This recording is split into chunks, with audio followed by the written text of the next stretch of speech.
with Fiat. Decades later, these two names have a pedigree in Europe that is similar to the names Shelby and Mopar over here.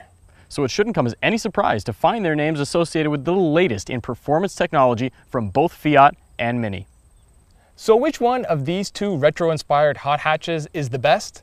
It is time to find out.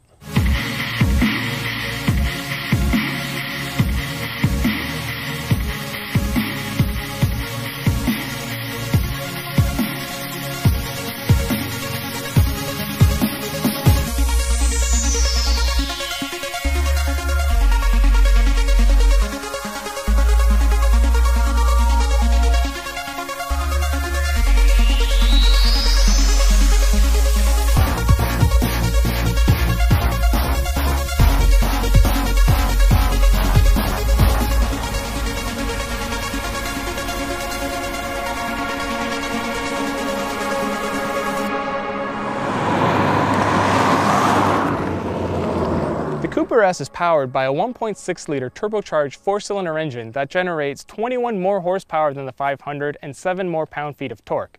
There is also an overboost feature that'll put total torque up to 192, painted in British racing green, along with the challenge spokes and of course a manual transmission. This Mini is one Union Jack on the roof away from being the prototypical Cooper S.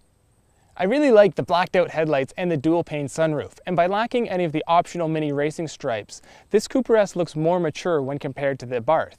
Yeah, it sounds strange, but this is the more mature looking vehicle. Our Mini also has the JCW exterior package, which adds a lot of style to the outside, like the side skirts and the spoiler, but it also adds a lot of price. What can I really say? It's a white Fiat 500 with larger 17-inch black wheels, dual tailpipes, a rear diffuser, red mirror caps, and Abarth badges all over the car. Oh, and of course you also get Abarth branded stripes along the sides. Even before you turn the key and hear the car's raspy exhaust note, it begs for attention. It's just up to you to decide whether or not that's really the message you want to send. If you've ever been inside a modern Mini, this interior will be instantly recognizable. There are still a slew of toggle switches and the giant center speedometer that surrounds the infotainment unit. The front seats are supportive, but only fairly comfortable. Over short trips they're fine, but over longer journeys I found my legs would start to fall asleep. I do appreciate the dual sunroof and how both sides vent, and I'll take this setup over the 500 Abarth sardine can roof any day. Oh, but this bulky, uncomfortable shift knob has to go. I've never liked it, and I don't think I ever will. Legroom behind the front seats is tight and actually rated lower than the 500 Abarths. There's only 5.4 cubic feet of cargo space behind the rear seats, but there is a handy set of nets that'll help you secure your stuff should this vehicle be driven fast. Mostly covered in plastic, the Fiat 500C Abarth's cabin is very simple, but not to a point of being flawed. In fact, I find it to be refreshing that there are so few buttons to learn inside the cabin. Now, Fiat calls this a convertible, but it really isn't. You get a ragtop that retracts, and you'll get most of the same experience, but all of the structural pillars remain in place, and the roof can be drawn all the way back, and there are some advantages and drawbacks to being able to do that. Second row passengers will actually have remarkable headroom in good weather, but at the same time, pulling it all the way back means that you lose rearward visibility completely from the rear window. It blocks the rear view mirror entirely, and it can be a little bit disconcerting while you're driving. Now, a few of the things that I'm especially in love with this car are how close the shift knob is to the steering wheel, but on the other hand, I can't stand how the window controls are on either side of the shift knob. It makes it so that you can't raise or lower both of the windows at the same time, and depending on the position and the gear that you're in, it's just nutty having to reach around. The sports seats are plenty comfortable both on long drives and around town, but I gotta say I don't really like the position that they put you in for shifting with the clutch. You feel a little bit too upright, and it's just uncomfortable raising your knee and lowering. I come a little bit too close to the steering wheel, and I just find that to be bothersome. The Mini is one of the most engaging front-wheel drive vehicles on the market today. There is a ton of torque at any RPM in any gear, and the overboost feature makes this vehicle feel far faster than it really is. Press the sport button and the exhaust will bark more than a 6-month-old puppy chasing a squirrel.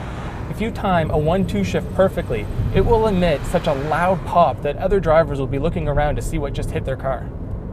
The pedals in the Cooper S are also placed far better for heel-toe shifting than they are in the Abarth. Being a Mini, the steering on this vehicle is razor sharp, and the car handles without any of the drama of the tippy Abarth.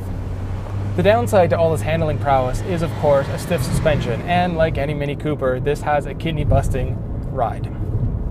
So the Abarth has sort of a split personality going on because of a standard sport mode. If you don't press the button, you'll find that you have less torque in first and second gear, and that'll help you to save gas around town, but it really makes for a dull driving experience. The throttle feels mushy and you won't be able to speed up very easily. Mind you, if you push the sport mode, you get full access to that 170 foot-pounds of torque coming from the 1.4 liter turbo engine, and the car gets that really, really raspy sound. And yes, this is the much louder of the two cars. You hear? So, aside from that, I gotta say, a 5-speed manual? Really? A 5-speed? What other new cars are using a 5-speed anymore? Well, maybe it's not such a big deal, but it does seem a little bit outdated. If you do get a chance to drive one of these cars, don't be fooled by the tall stance and almost tippy steering feel. Coming into a corner right here, you might almost be tempted to think that the car is gonna roll over a little bit. It really won't though. The stiffer suspension, the stronger brakes, and the optional 3-season Pirelli P0 tires really do a great job of helping it to hang on.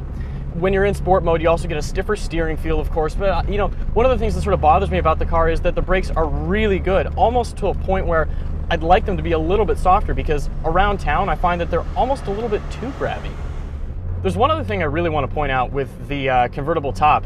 You have a few different modes, one that sort of mimics a sunroof, another that pulls it all the way back but leaves the rear portion intact, and then a third mode that drops it all the way down. Now, if you go for the sunroof mode, obviously that's really no different than if you had a hardtop.